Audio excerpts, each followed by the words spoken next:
Hello students, स्वागत है एक बार फिर से आपका विद्या स्टडी के चैनल पर। और चलिए आज के सवाल में हम कक्षा 10वीं की मैथ में देखते हैं उदाहरण नंबर 7। ये 6 है, उस 7 हम बाद में देखेंगे। 6 क्या कह रहा है कि संख्या 6 और 20 के अभाज्य गुणनखंड विधि से एचसीएफ ज्ञात कीजिए। देखिए एचसीएफ निकालना हम सीख चुके थे, किससे? यूक्लिड विभाजन से। किस विधि से सीख चुके थे स्टूडेंट? यूक्लिड विभाजन विधि से हम सीख चुके थे, लेकिन हमें यहाँ पे निकालना है किससे? अभाज्य गुणनखंड विधि से। ठीक है, जो आप पढ़ते आ रहे हैं, 6वीं 7वीं क्लास में पढ़ा था, बिल्कुल इजी है। ठीक है स्टूडेंट, तो आइए हम देखते हैं सवाल को। सबसे पहले हम यहाँ सॉल्व करेंगे। तो यहाँ पे है 6, तो 6 के अभाज्य गुणनखंड निकाल लेते हैं। देखिए बगल में लिखना है 6। ठीक है, 6 के गुणनखंड तोड़ लीजिए। 6 में जाएगा 2 का भाग, 2 तिया 6, फिर जाएगा 3 का, 3 एकम 3। ठीक है, सॉल्व करेंगे जब अपन लिख देंगे यहाँ। तो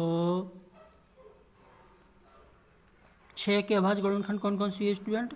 2 गुणित 3। ठीक है, फिर इसके बाद एवं दूसरी संख्या है हमारे पास 20, तो हम 20 के भी बगल में तोड़ देंगे। देखिए ये लिखा, आपको कॉपी में लिखना है ये विधि, बगल में इसके ये और बगल में अभाज्य गुणनखंड। तो हम 2 से देंगे, 2 एकम 2, 2 शून्यम 0, फिर जाएगा 2 पंचे 10 और 5 एकम 5। तो 20 के अभाज्य गुणनखंड विधि से अपने गुणनखंड तोड़े तो कौन कौन से आए स्टूडेंट? 2 गुणित 2 गुणित 5। ठीक है, अब हमें इसका निकालना है एचसीएफ।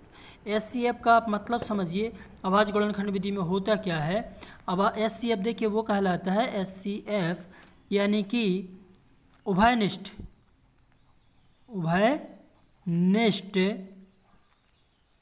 सबसे छोटी घात। सबसे छोटी घात। अब घात क्या है आप कहोगे, तो देखिए घात यानी 2 में अगर हम बात करें तो इसमें 2 पे 2 की घात कितनी मानी जाएगी हमारी इसमें? देखिए 2 पर एक तो यहाँ पे आ रही है 1 की घात, और 3 कितने बार आया हमारा? 1 बार। ठीक है, तो 2 पे 1 की, 3 पे 1 की, और यहाँ क्या आया है? यहाँ आया स्टूडेंट 2 पे 2 की घात और 5 पे 1 की घात। तो देखिए सबसे पहले हमें क्या काम करना है, इसमें उभयनिष्ठ देखना है। क्या उभयनिष्ठ है इन दोनों में? तो आप कहोगे सर इसमें 2 उभयनिष्ठ दिख रहा है, 2 इसमें भी है, 2 इसमें है। ठीक है, तो हमने क्या कहा? उभयनिष्ठ सबसे छोटी घात। सबसे छोटी घात, तो बताइए, यानी 2 पे 1 की घात यहाँ है, 2 पे 1 की घात यहाँ 2 की है, तो हमारे पास कौन सी घात उभयनिष्ठ है? 2 पे 1 की घात। तो क्या हो जाएगा? एचसीएफ। तो हमें नीचे लिखना है, ये आपका एक्स्ट्रा वर्क है। ठीक है, ये नहीं करना आपको वहाँ पे, यहाँ लिखना है नीचे, अतः एचसीएफ, या फिर लिख दो 6 और 20 का एचसीएफ बराबर हो जाएगा 2 पे 1 की घात मीन्स 2। ठीक है स्टूडेंट, समझ में आया होगा। अगर नहीं आया तो फिर से देखिए, हमें देखना है इन दोनों के अभाज्य गुणनखंड विधि में उभयनिष्ठ हो, जो दोनों में हो कॉमन। ठीक है, तो हमने देखा सिर्फ क्या है? 2 बस है, ऐसी जोड़ी बना सकती। क्या है? 2 इसमें है, 2 इसमें है, तो हमारा 2 आंसर आ जाएगा। ठीक है, इसी तरीके के बहुत से सवाल हैं। अब हम देखते हैं उदाहरण 7।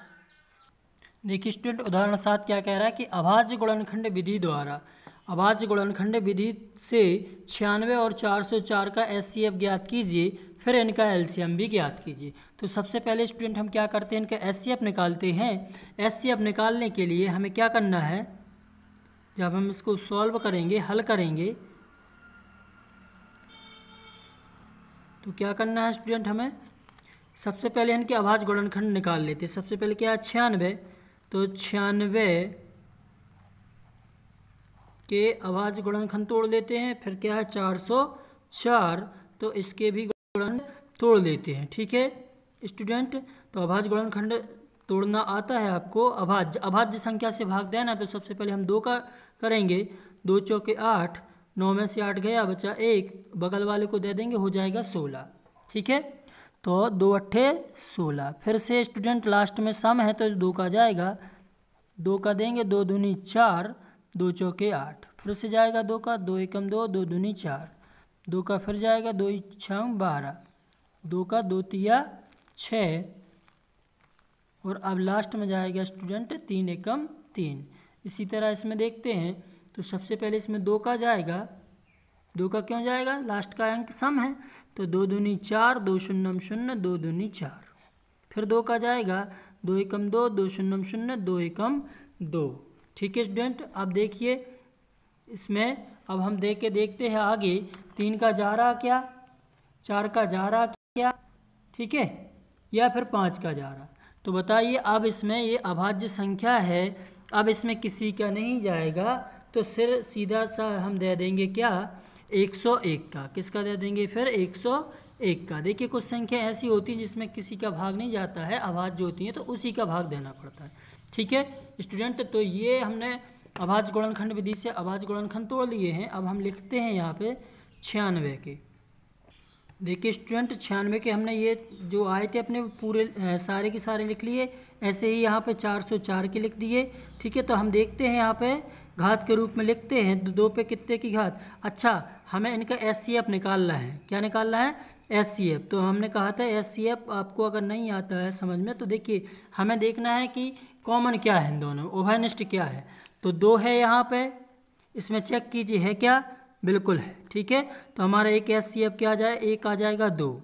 ठीक है, फिर दूसरा 2 इसमें है क्या, तो बिल्कुल हाँ इसमें भी है एक और 2, तो हम दोनों में ये ले लेंगे। और क्या 101 इसमें है क्या, नहीं है, तो SCF इनका क्या आएगा स्टूडेंट, SCF आएगा इसका 4। ठीक है, SCF कितना आएगा 2 दूनी 4 जो उभयनिष्ठ है। देखिए एक 2 का जोड़ा यहाँ पे, 2 का जोड़ा यहाँ पे उभयनिष्ठ है, तो 2 दूनी 4 2 दूनी 4 उभयनिष्ठ। ठीक है, अब हमें इसका LCM निकालना है स्टूडेंट।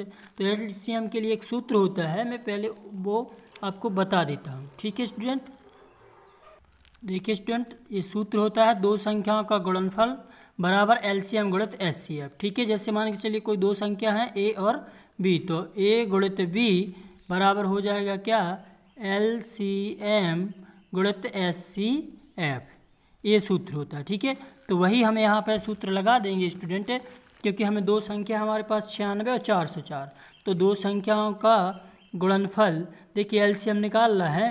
तो देखिए LCM हमें चाहिए है तो SCF कहाँ आ जाएगा, इसके बटे में, मतलब कि A गुणित B बटे HCF। ठीक है स्टूडेंट, तो हमारे पास यहाँ पे सूत्र बन जाएगा क्या 2 संख्याओं का गुणनफल, मतलब क्या हो जाएगा A गुणित B बटे इनका SCF। तो हम स्टूडेंट इनका SCF निकाल चुके हैं। देखिए पहले तो संख्या लिखेंगे, संख्या कौन कौन सी है, मान के चलिए A है और ये क्या है B, तो यहाँ पे हो जाएगा 96 गुणित 404 और बटे में SCF कितना आया था हमारा, देखिए ये आया था 4, तो यहाँ पे रख दीजिए 4 से इसको काट दीजिए, किसको काटना है, जिसको काटना है वो काट दीजिए आप। ठीक है, तो 4 से इसको काट दीजिए, 4 एकम 4, 4 शून्यम 0, 4 एकम 4, 101। अब 96 का 401 में गुणा कर दीजिए। ठीक है, तो 96 एकम 96 पूरे लिख देंगे। ठीक है, और 96 एकम 96, तो स्टूडेंट उनका LCM आ जाएगा 96।